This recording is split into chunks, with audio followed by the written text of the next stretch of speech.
Ahabero 22 bikozwe kubanza umwaka w'2024 na TV West ekoreka amakuru abashubyi na munonga b'umutwe buke bani betombwitara abo abine bahango okubabinga omurimo gutimba omushenyi kandi obi nabebembezi abatabahwerire twitwa bo butiho ezi tractor nzo zitwarire mirimo yone itwitwa bo motoka buke tukore twine mushango ki kwato umuntu bamuturugunya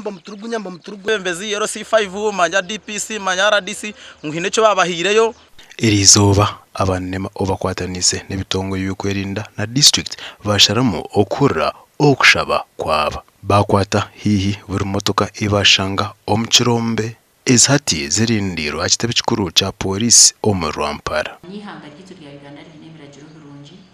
kandi nibituhabura icyo gukora kugira ngo wayeshanga utari mu mukono mu bigo biragiro so abantu abarukutimba omushenyi obuhabuzo buturu kubahereza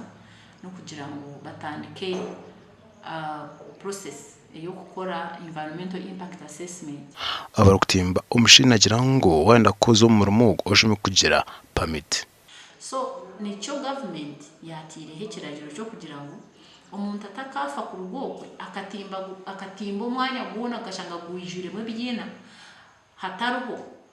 imitendere yarabamo motoka mushanje nizo zakwatwa urukutahirira ikishara ni uri kugenda ukatimba omushenyi omubuhenda biragiro ikiragiro nikibane cyukwata abo kugira ngo wakora urubanja urukuhenda iteka rya Uganda rungi erbatiriho kukuma ibyo buhanga saho niho hakwishiramo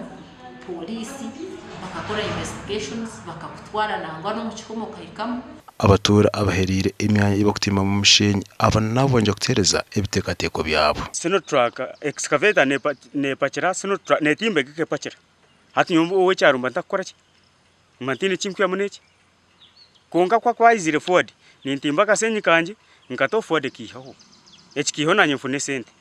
mfuna no mwana wanje cyararye akarura kunuya tushanga intasiya yabanki kubanga ka school fees yakasendeye kabo kukuria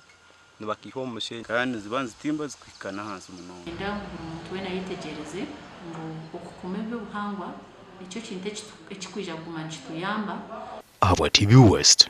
ndisenyomo Gideon omuri Rwamapara.